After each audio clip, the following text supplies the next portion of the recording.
Welcome to FYI. A very good morning to each and every one of you. Thanks for being here this morning. On social media, you can be so many other places. There's so much happening on social media. Debbie Collins and Tammy Gibbs.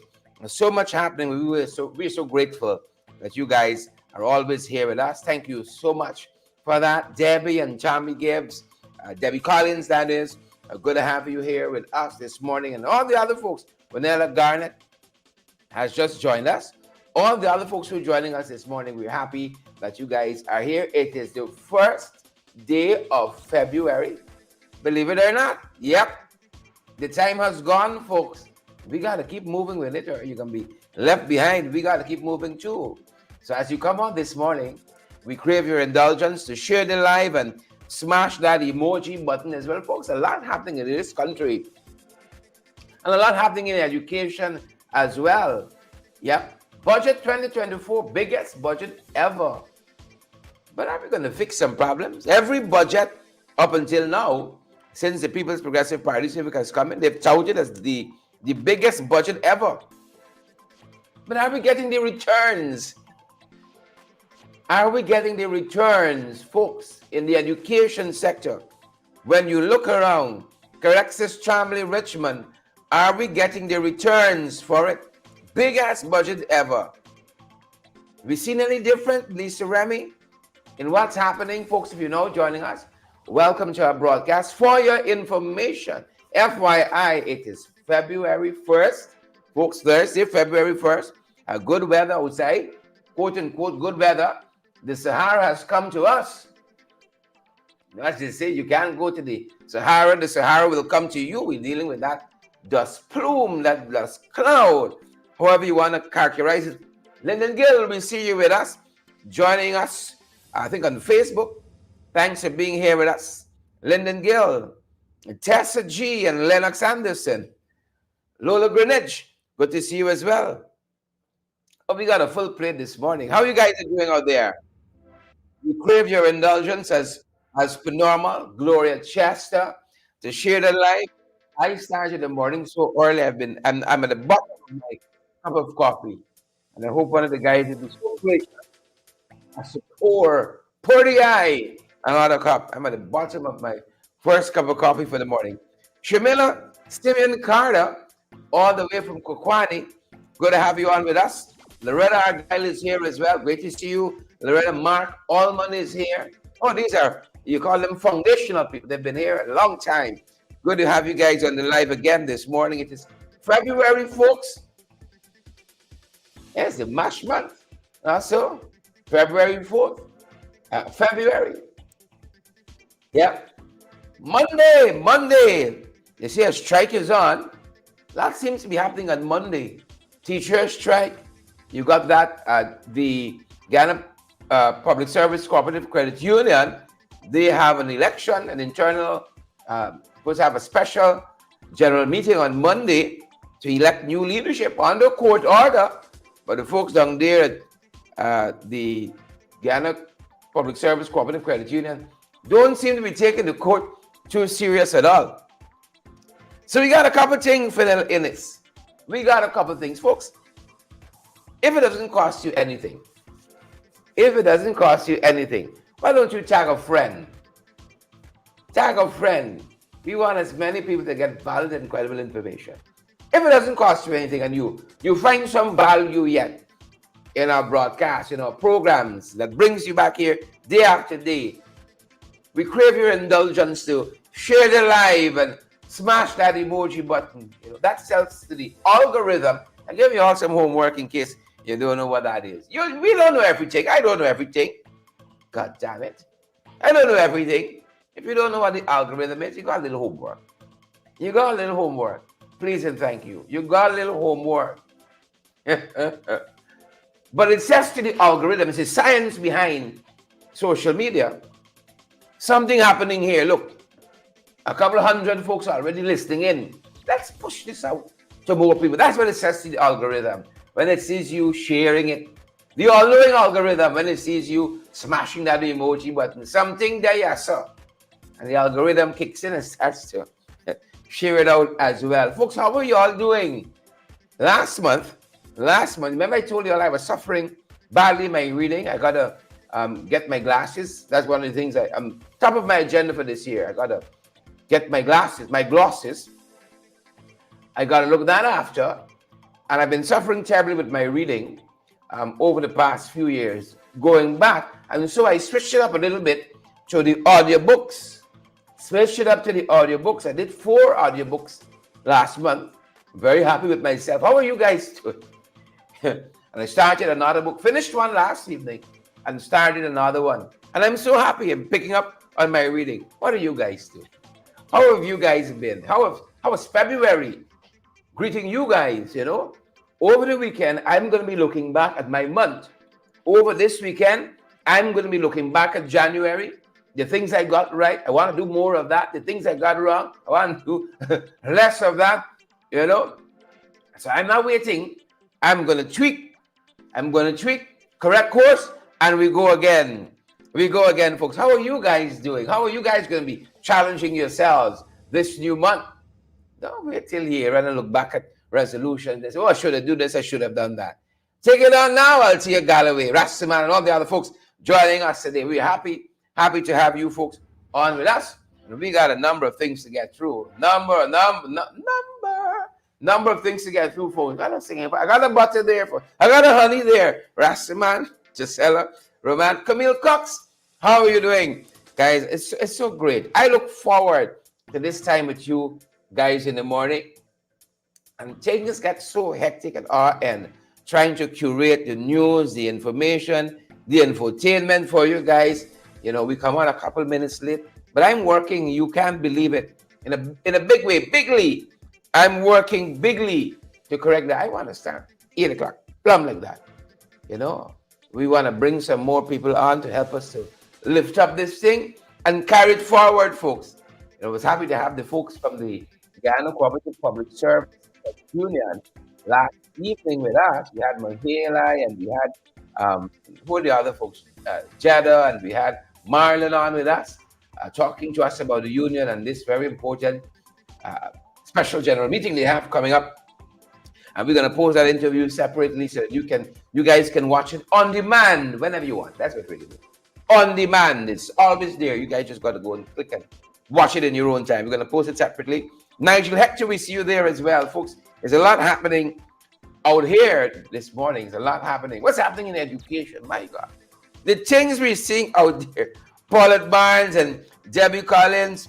Wenda Hudson is here. Wenda, how was your February looking? What things are you taking on? I want to see some new places. I want to take on some new challenges. Our visit to Region 1, to date, believe it or not, we said we wanted to go wherever the information is to get you guys valid and credible information. And our visit to Region 1, the information that we curated from Region 1 has been the highest viewed videos on our platforms since we started broadcasting. Those have been the highest viewed videos on our platform. When we made our decision to go, it was a right decision. There's so many questions. Clearly, what's happening there in Region 1, it's we have the referendum and all of that. And that's how we're going to be reviewing the month behind us to see what did we get right? What do we need to improve on? What didn't we know? What do we need to know? Nobody knows everything all the time. Don't put down yourself because you didn't know this or you didn't know that. Sometimes you make fun of people who put down certain words and say, nobody knows everything unless you're Erasmus, the man who knows everything. Known everything. You hadn't gone, you didn't see that coming. You know that. You see? But the attitude is to always be pliable, always be willing to learn, relearn, and to unlearn. That's Alvin Toffler that says that. Relearn, unlearn, learn, relearn, unlearn. You gotta be having that pliableness. Some people you can't teach them nothing, they're big like that. We gotta cross in bug here. I don't know what's happening. If he gets into the coffee, the little that's left here, he's in trouble. Hold on, folks. Hold on. I gotta deal with him. I just happen to have some bug spray right here. Listen to the spray now. You all heard that?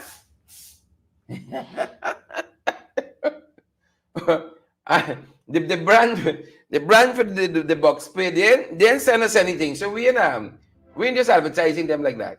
Don't do it.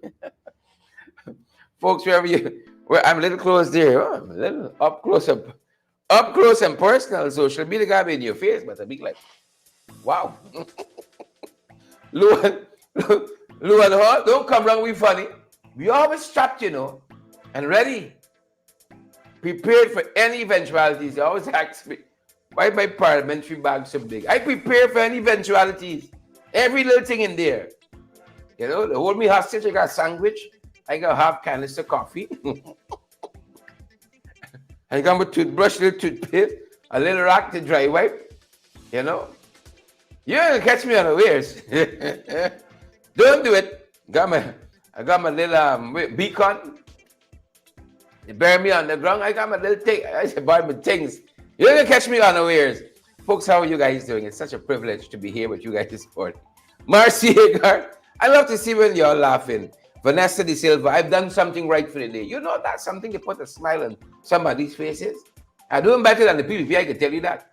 With this budget, doing much, much better than the PPP. They ain't putting no smile on nobody's face. Naomi Drucker, right? Naomi says, not a rag to dry wipe. You see, I don't know everything, Naomi. You think you're here for your looks? You don't know you're staying long. You think you're here for your looks, Karen? Naomi thinks you're here for your looks. We gotta learn from each other, folks. You know what the good book says? Huh? Scripture inspiration for the day. Somebody finally texted me. Iron sharpens iron, Naomi. So man sharpens the conquerors of his friends. So you don't use a rag again? What do you use to dry wipe? What do we use to dry wipe? Fitzherbert Jarrett, good to see you there. The most healthy, strong, vibrant retiree of all time. Beat out Trump by miles. Of all time. Whitney Doris. The first 15 things, folks. And it's a lot. I'll give you that. It's a lot we got to cover. Marlon Pandey, how are you doing? How is Carmichael Street? Allison Jones and Vanilla Garrett. Gail Ali Cock is here with us as well. Oh my God. What a privilege it is to carry everything to God in prayer. What a privilege. What a privilege. Right? Naomi says 2020 pack wipes. A little lost you. Help me. Unpack that. Unpack the 2020 pack wipes. Yeah. But good to have all of you wonderful folks on with us this morning.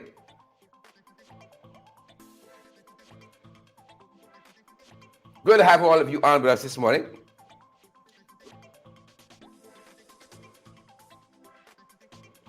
Y'all should see how I coughed just now. I think I spelled myself. If you see my eye red.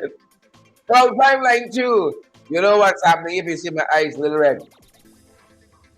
You know what's happening, folks? Like I spelled myself. Jolly Anderson, how you guys are doing this morning? Laughter is the best medicine. You said this is a Hackmo founder. Yes, it's so. Yes, it's so. Happy that we're together again, folks. The first 15 things we're gonna walk through. A couple things happening this morning. As you know, we've been touching on budget 2024, $1.146 trillion. You guys probably know it by heart, like I do now. 1.146 trillion sorrows wrapped up in there. Yep. Nothing for public servants, you know. Yeah. Weeping and gnashing of teeth. That's what happened. Teeth. I'm a teeth. Weeping and gnashing of teeth. In the National Assembly, when this budget was read, my God. Folks, if you've missed it, if you've missed some of the highlights for budget 2024, Here is Dr. Ashley saying during the reading of the national budget, this was January 15th. My God, it was half a month ago. We were already in February. January 15th, we still in the throes of budget 2024. Take a look and take a listen of some of what Dr. Ashley Singh said during the presentation of budget 2024, January 15th. Mr. Speaker, in the face of an onslaught of challenges, Budget 2024 stays the course and paves the way for prosperity to be built by all and for all.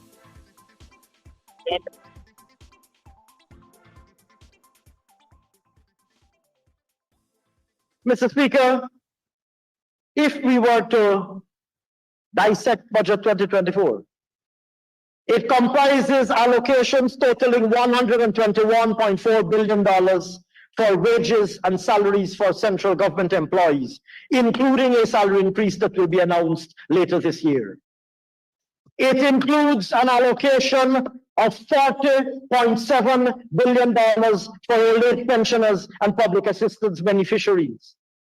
It includes an allocation of $135.2 billion for our education system to ensure every single child receives a good education.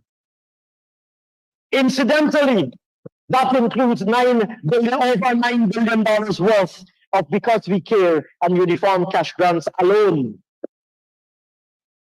It includes an allocation of $129.8 billion for the health sector, including the build-out of several hospitals and telemedicine centers in communities that are currently unserved or underserved, and in our hinterland.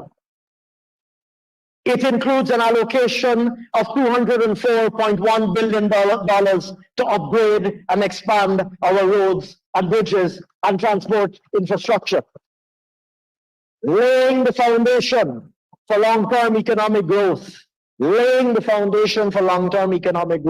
while also bringing relief to commuters and residents today. It includes an allocation of $95.7 billion for the energy sector in order to ensure that we can double our electricity production, reduce the cost of electricity by a half, and make blackouts finally an artifact of the past. It includes an allocation of $78 billion to roll out our national housing program and ensure that every single Guyanese family can ultimately own their own home.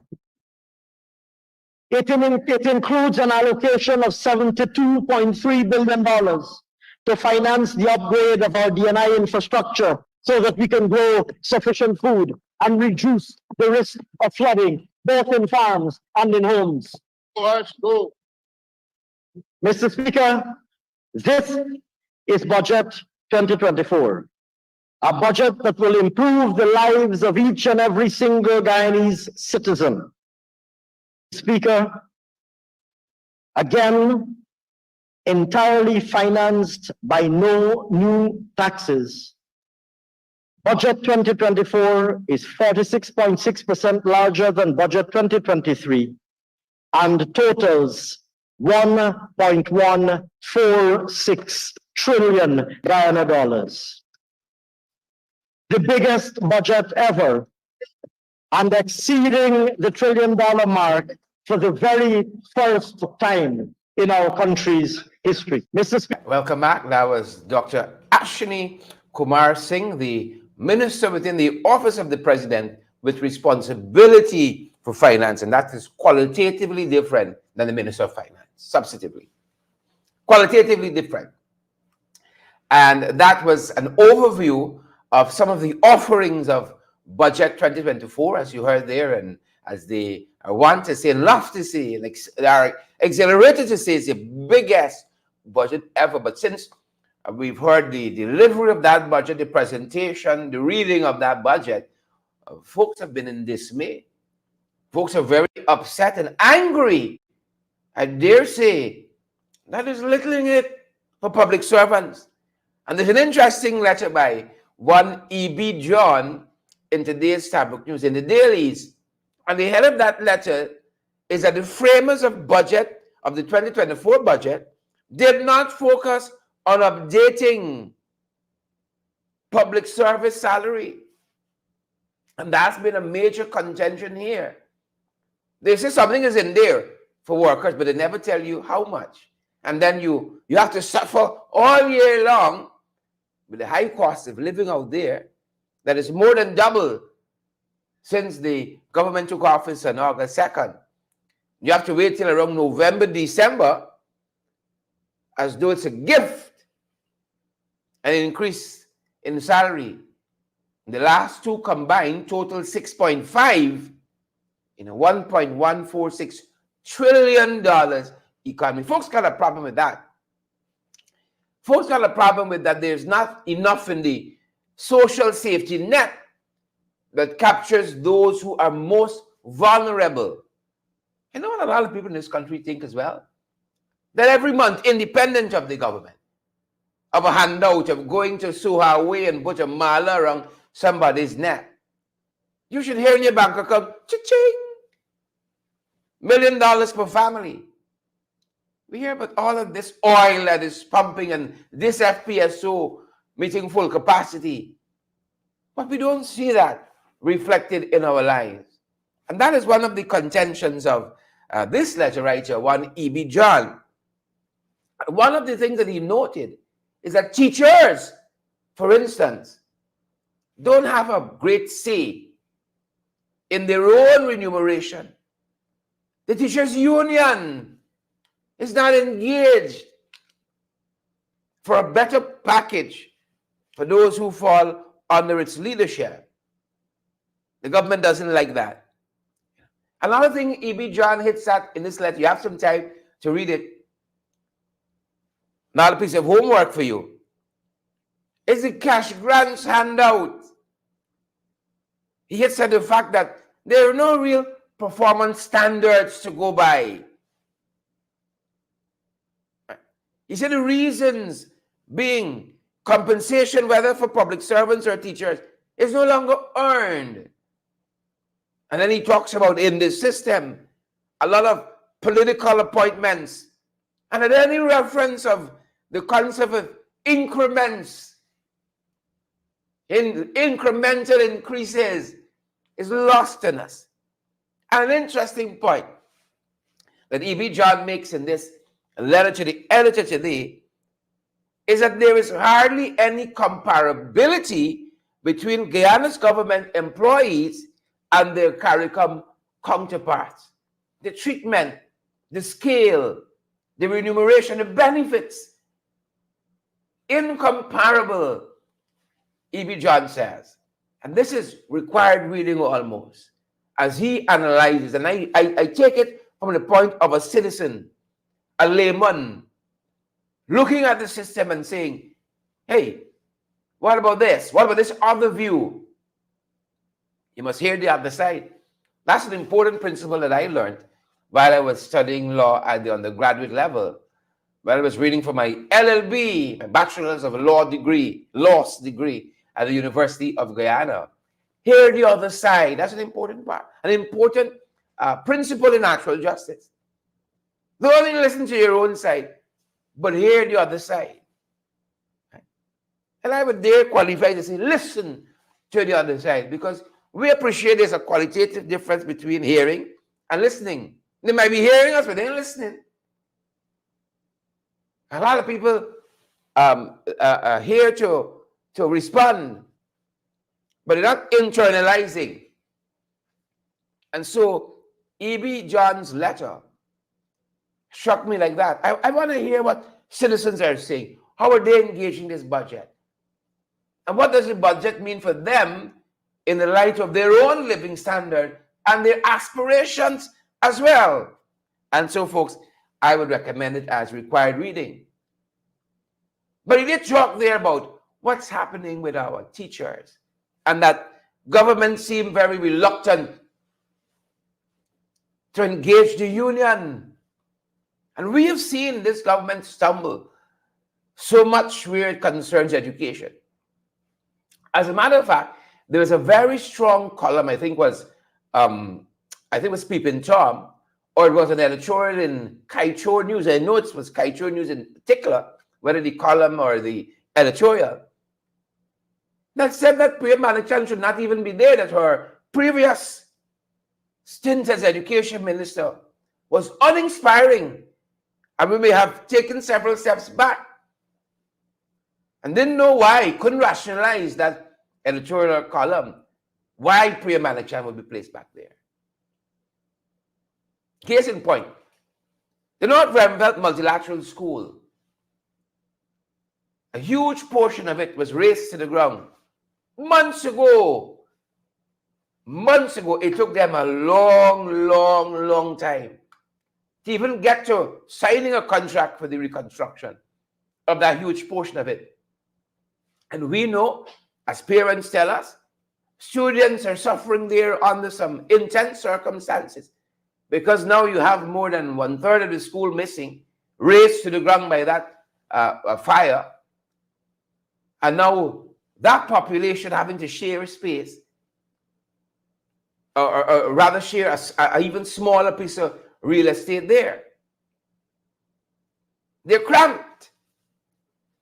And we're learning, Debbie Collins, Bira, more, that school is now behind.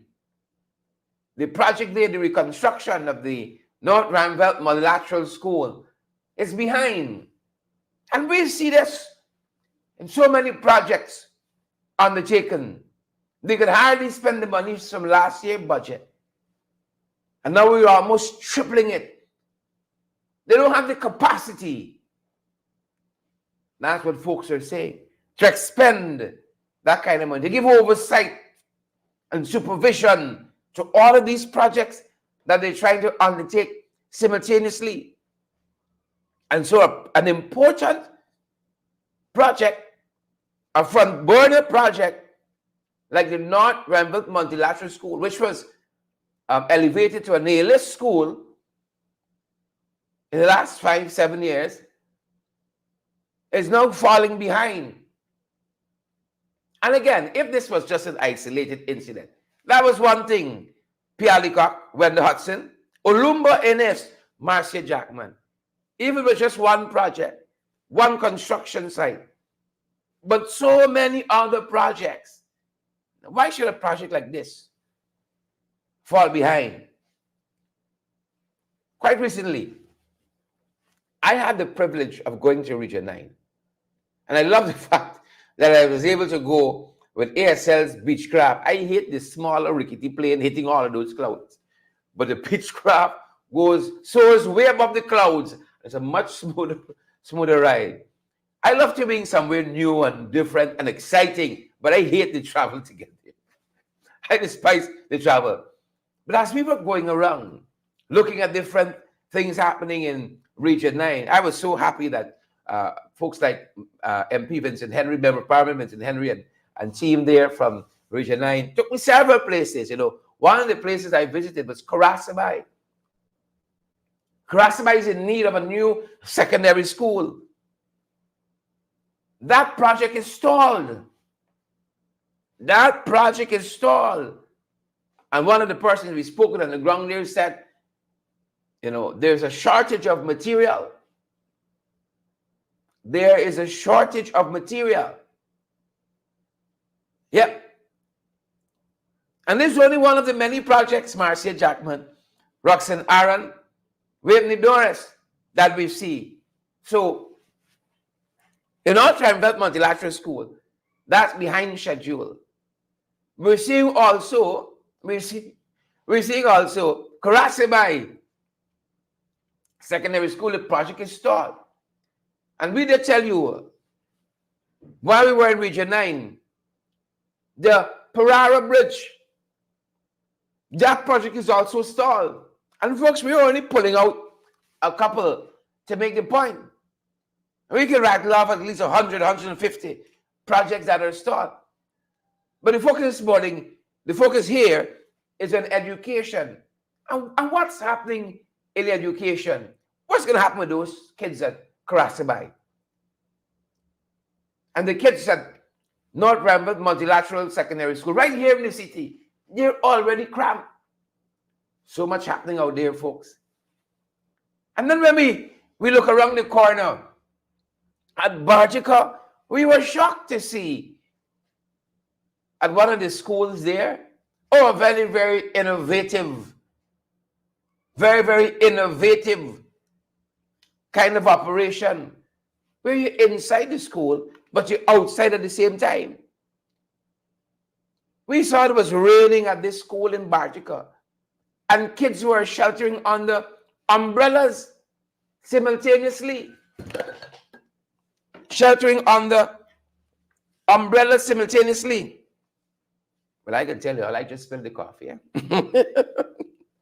Sheltering under umbrellas simultaneously. This is the kind of operation that's happening in this country. You're in the classroom, the rain is happening outside, but the rain is in the classroom as well. And I'm happy that one of our sharp listeners and viewers said, don't forget Bamia Primary School. That project is long stalled as well. As I said, folks, we were just pulling out a couple to make the point. But of course, Bamia Primary School tops the list. Because everybody knew, who wanted to know, that those contractors might be well fitted for entertainment. But you see, on this other front here, hold on. This is some of what we saw quite recently obtaining at this school in Bartica.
So that is the system. That's the school system as we saw it in Bartica.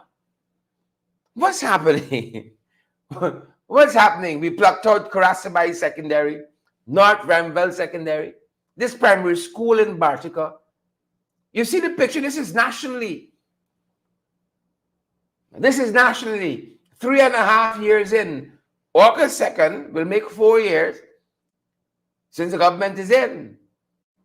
Installed, illegal, however you want to characterize they're being in there, but they're in and controlling the public coffers.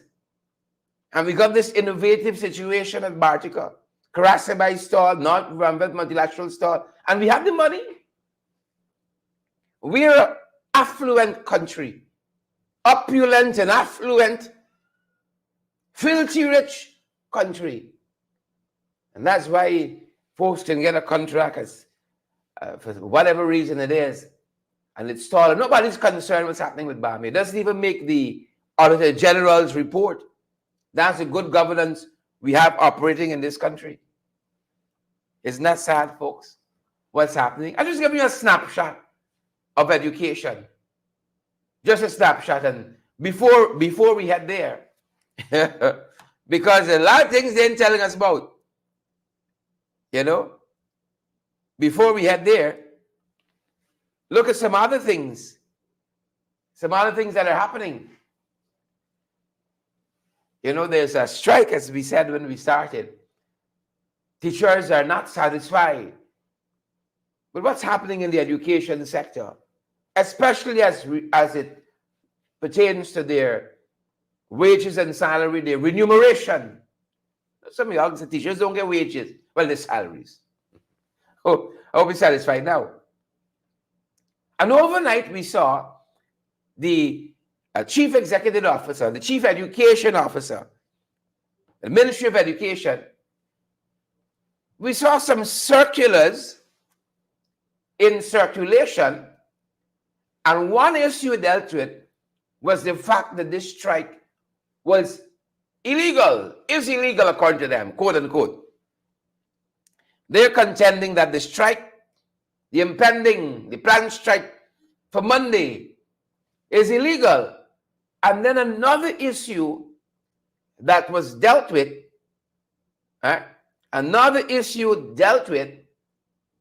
was persons going into schools without the knowledge of the Ministry of Education. Both got teeth. Both of them got teeth, folks. Both all two. And last night, on her program, Advancing the Cause, Coretta McDonald dealt summarily with some of the issues teachers are facing in the education sector. And then she talked a bit about this planned strike. Take a look and take a listen to some of what Member of Parliament Coretta McDonald was talking about in her substantive role as General Secretary of the Guyana Teachers Union. Take a look, guys. Take a listen. This $1 trillion budget, I want to let you know that 40% of this budget is loans. 40% of this budget is loans that the government will take. And so that 40% of the $1 trillion budget will cause you, the teachers, you, the nurses, you, our ordinary citizens, to be in more stress, more debt for you. Your children, your grandchildren, they're all going to be burdened with more debts. So when you hear them talk about this big $1 trillion budget, 1 point whatever $1 trillion budget, don't feel that there's anything there for you, because if there was anything there for you, then they would say it. If you check that budget, then you'll see that there's nothing there for us, the ordinary citizens. The education sector has been proposed, they've proposed $135.2 billion for education. But in all the proposals that we're doing and all the budgets that have passed for education, all the supplementary budgets that we would have had, that education was a part of, I've not seen the lives of teachers being improved. I've not seen any improvement in the lives of teachers. All that we hear about is teachers crying out every day, nurses crying out every day, other public servants crying out every day, policemen and women, the Guyana Defense Force officers, the lower ranks, they're all crying out. Our fire policemen, they're crying every day, because you know what? With all the billions that are being assigned or allotted to these sectors, these different ministries, the lives of our workers is not improving. As a matter of fact, if you look at the way our firemen have to fight fires, the hose in itself got more holes and water spilling out and water spewing out and spilling and whatever you want to call it, more than what is coming through the nozzle in front. More holes than holes in the hoses. And it makes the life of our firemen difficult, because they can't perform effectively. If you look at how they're operating, the trucks that they have to use, I mean, with all them billions that we pass in, they can't buy 2 more trucks. They can't. Madia, for example, look at what they have there. Look at the road there that the fire truck has got to use. And you know what? Because of the road that the fire truck had to use is what delayed them a whole lot from being able to save many more lives that were locked in that Madia Dorms fire. Teachers are being bruised, abused, battered by you, some of your officers and parents, as well as students. And how much help are you offering? Huh? How much help are you offering? Boy, don't rile me up this good night. because you sound very stupid in that letter. So that's one memo he's sending out, because we've instructed we've set our members, and we don't give instructions. We are spelling everything out to our members, and they understand. We set our head teachers, go lodge your keys. As long as you're prepared to be on the strike action, go lodge your keys. Well, you know what bouncing them up is because we are going on strike come Monday. So Priya Manichan, Saddam Hussein, and the whole pack of you, hell or high water, our teachers will be withholding their services on Monday. You can say what you want. You can say how illegal the strike is going to be, because we don't expect you to say that the strike is legal. We don't expect you to say that the strike is legal. Y'all are a set of wicked people. Wicked people. So you know this thing that they're pushing now? Oh, Coretta MacDonald, Member of Parliament. Coretta MacDonald has been elected General Secretary of the Ghana Teachers Union. Saddam, if you don't know that, let me remind you. Yeah, General Secretary of the Ghana Teachers Union, Coretta MacDonald, on a program last evening, advancing the cause, responding to some of what's happening out there, and the fact that we saw the Minister of Labour, Joe Hamilton, we saw the Minister of Education, Priya Manichan, and the Chief Education Officer, Saddam Hussein, said that this strike is illegal. That's what they said. And you did hear that there were several circulars circulating just yesterday. Several circulars. You know, the General Secretary of the Ghana Teachers Union, Coretta MacDonald, she had some words in that program as well for the Chief Education Officer, Saddam Hussein. Listen to what she said. I want to say good night to you, Mr. Hussein, and to remind you that you were a teacher just the other day in the school system, and you did not stand for stupidness in the school system. When education officers went to you and they couldn't deliver, you gave them the treatment. But you know what? This time around, you're not allowing teachers to do that, because the shoes is on a different foot for you this time. You know? You were a teacher in the system just the other day. And we have been talking about the burden that teachers have to face with notes of lessons. We spoke about the burden to write schemes. We spoke about the burden that teachers have to face with all of these big classes. We spoke about classes that are in auditoriums divided by chalkboard or a screen. We spoke about all of that. So don't come out here to say that you have implemented this and you have implemented this. You're being very dishonest. Let me say that to you. And for your information, Mr. Saddam Hussein, this impending strike is not a Coretta MacDonald strike. Just get that clear. The letter was signed by the General Secretary, who is Coretta MacDonald. So you must know how to write your letters. Don't talk about the Coretta MacDonald. You're too biased with yourself. You're damn biased. And let me tell you that. But you know what? I understand the problem that you and all of your officers have with Coretta MacDonald, but you will continue to live with me. Whether you like it or not, you will continue to live with me. A pack of what I don't know.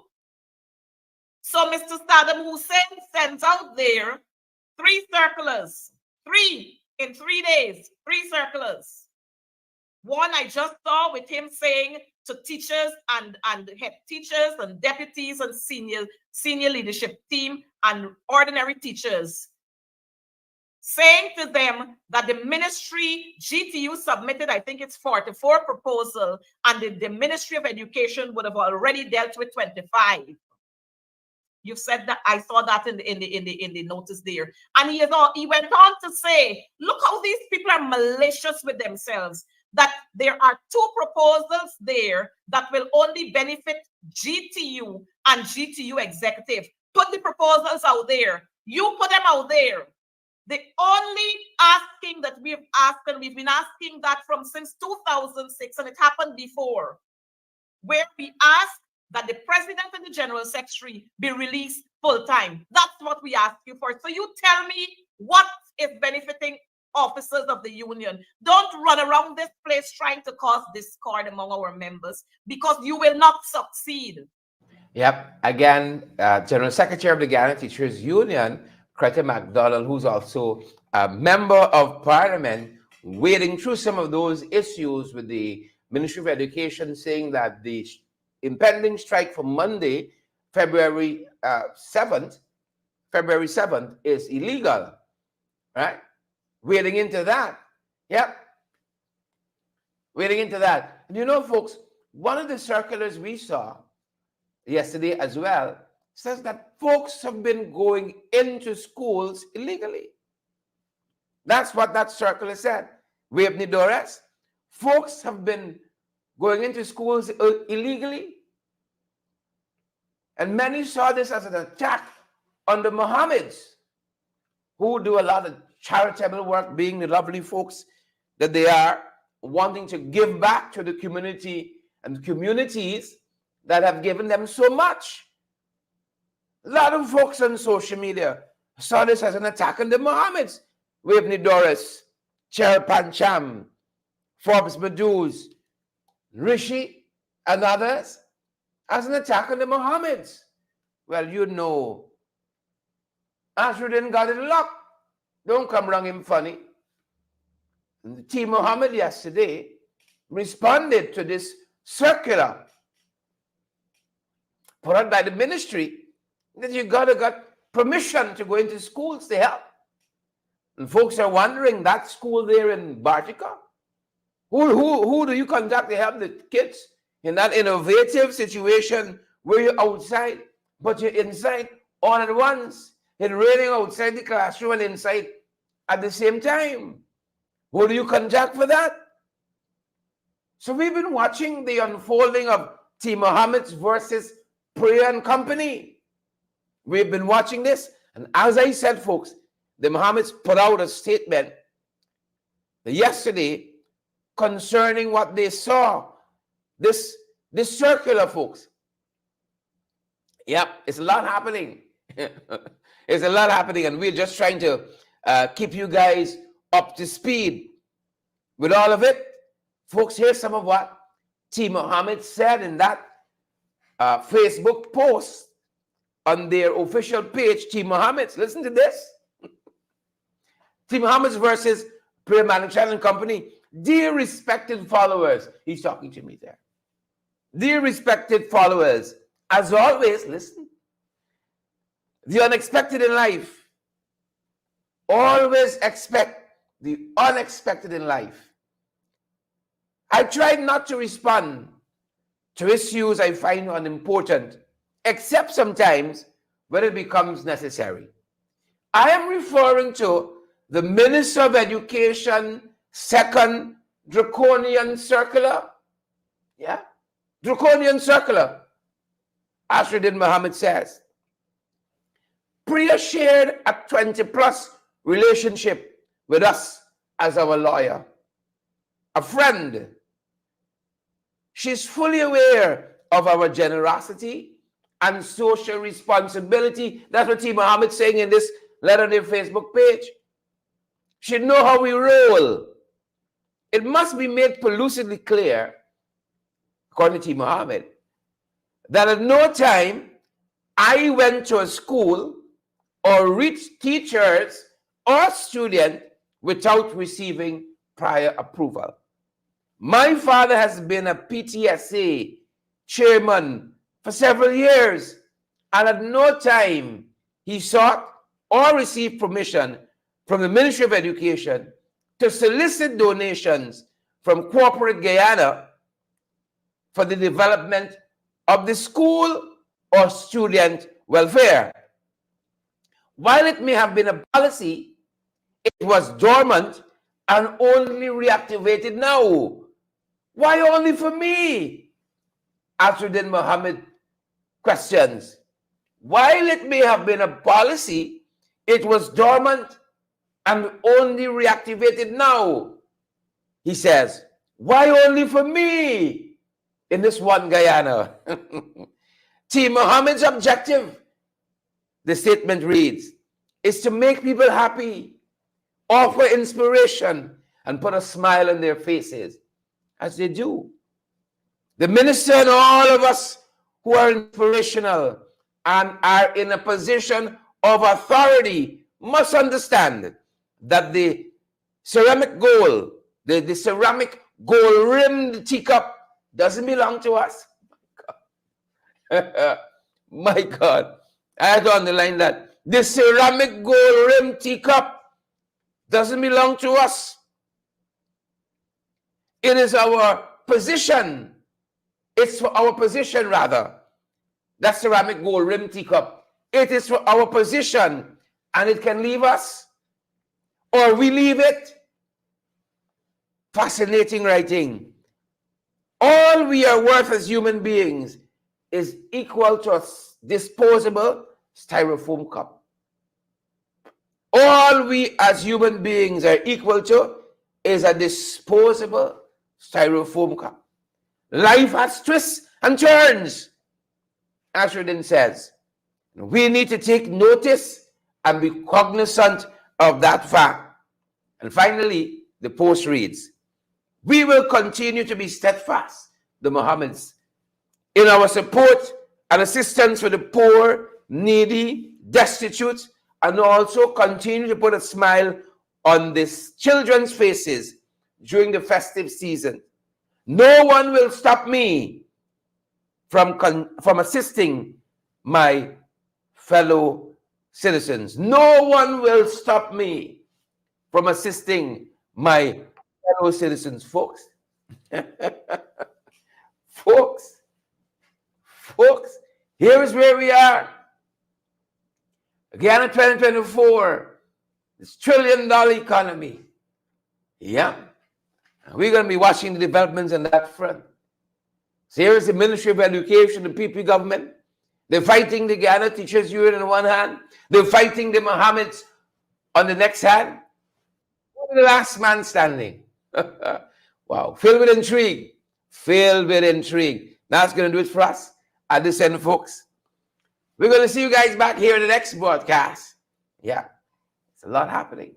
There it is. I think I can pull for the GTU and Team Mohammed. I think that's the corner I'm in. I think that's the corner I'm in. Folks, that's going to do it for us at this end. Thank you so much for joining us. And if you're heading into the city, folks, you need a good justice of the peace. You're going to do some business. You need a good justice of the peace. A good commissioner of votes to affidavit. You want to recommend the Alonso Collins firm. They're down there, the Calvin Mall on the ground floor, between Camp and Waterloo Street, on Waterloo Streets on Lamaha Street. On the ground floor at the Calvin Mall. For the documentation needs, they're set, they're ready, and they're waiting. 649-6410, 649-6410, and 685-6448. 685-6448. Yep, that's going to do it for us. Things are heating up.